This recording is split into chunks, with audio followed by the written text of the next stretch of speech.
Got it.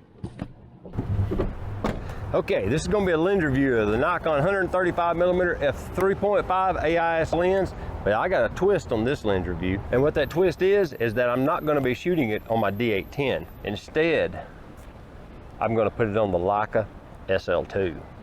I have a L mount to F mount adapter, so I'm going to mount this on the lens and get the lens on the camera. And through the magic of photography, we're going to do an unboxing on the street. Grant Govro sent me this lens, okay, and send it in the original container that it's shipped in. Go ahead and just show this to you. It even come in the bag. It's like it's all here. Okay, it has the thing so you don't lose your lens cap, but it's like a brand new one. The beauty of these old AIS lenses is that they have integrated lens hoods. Lots of them do that. I'm gonna lay this cap down. Okay, I'll just give you some of the specs of the lens while we're here. It's f3.5 to f32. You can always tell this is not an AIS. I said it wrong. This is an AI. Two ways to tell. One is the highest aperture number is not the right color. It's blue. It shouldn't be blue. It should be an orange or red color.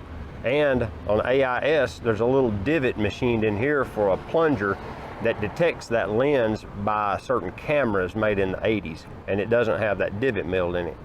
Now it is an AI because it has the provision to drive the aperture feeler. It focuses from infinity to what appears to be about 4 feet in what appears to be about a half a revolution, actually a little better than a half a revolution. It's got beautiful optics. It has a 7-bladed aperture, f3.5, f4, f5, 6, 8, 11, 16, 22, 30. So it's whole stops. You get that little third of a stop click at the very beginning and go to 3.5 to 4 because you can tell it's not lined up. But for the lens overall, take this cap off, the package is very small. It's a nice compact package. So let's get this on the Leica and let's do some street photography with it. Let's mount it up. There it is. Well, I've made it almost 100 yards from the truck and I've got a bunch of photos. This is actually about a perfect street lens for the center median on Broad Street. I can shoot to both sidewalks from the center median. As you can see, you got this divider. It's like a sidewalk down the middle and it works perfectly. The 135 on full frame is about right. This being 47 megapixels, it gives them plenty of crop room anyway. But on top of that, it's filling the frame really well. It's just working really good. I've got a few shots of this light spill between this stuff here that them people are walking through, and I like a couple of them pretty well. I've backed down the exposure compensation almost 2 full stops to darken the shadows because it's direct sun, and the photos look pretty good to me straight out of the camera, so we'll see what they look like once I edit them. The day is pretty nice. It's nice weather. It's nice and sunny. There's not a cloud in the sky that I can see from here. I'm going to do what I can, see if I can come up with some more interesting content. So far, I've been shooting everything wide open. Now, I'll stop this lens down a little bit, possibly do some pan and blurs with it in the not too distant future. Stop it down to 8 or 11 so I can slow down the shutter. Right now, I'm running like 1/1000th of a second, and I'm floating the ISO, and it's running like 100 to 250. So it's pretty bright sun. You know, these white buildings are probably overexposed. Yeah, pretty much. Let's see what else we can do.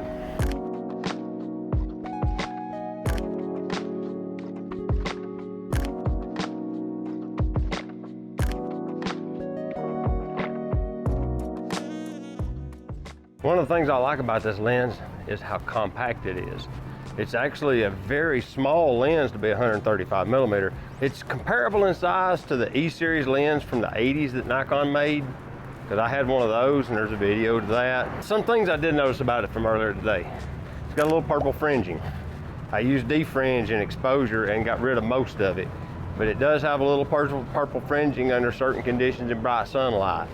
But what do you expect? It's a 50-year-old lens. This kind of light, it's gorgeous. It's hard to say, but it's pretty much almost perfect. It's razor sharp. Depth of field is shallow at f3.5, so you know you gotta focus manually and get that right. I missed focus quite a bit earlier today. That's why I'm gonna do some more photos this evening. and see if I can like fix that a little bit. It's a good lens, it really is. I'm not sure, but I think I might have just hit pay dirt. I believe I've seen skateboarders down here at the library. I'll go down here and see what I can get into with them.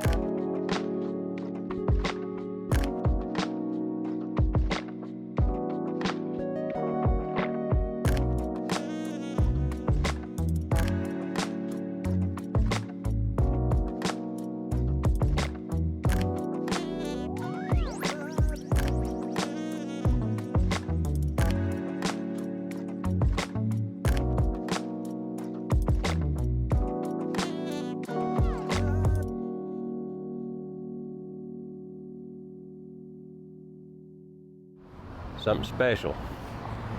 Right over there is a photo shoot. So I can get photos of the photo shoot.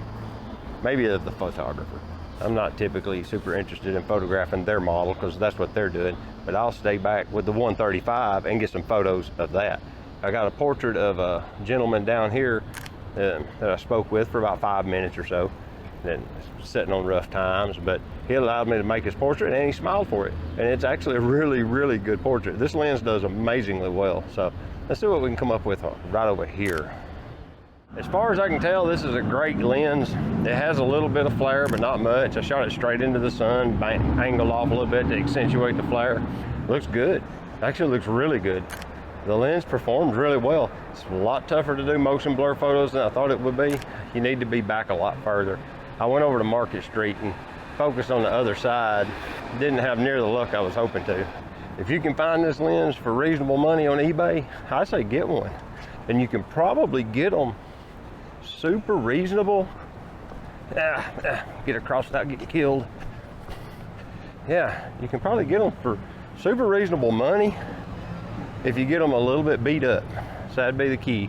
If you get a really pristine one, you're probably gonna pay a premium for it, but it's a nice lens for a mid-range telephoto lens. It's worth it. Does a real good job. And it's pretty easy to focus. Even at f4, it was easy to nail focus. The focus ring dampening was about perfect. It's a little stiff on this copy, probably because the grease is 40 or 50 years old, but for the most part, it run like a champ. Great little lens. So until next time, this is David, the Georgia photographer, and what am I going to tell you to do? Get your camera out and go take a picture with it. All right, we'll see you later. Bye-bye.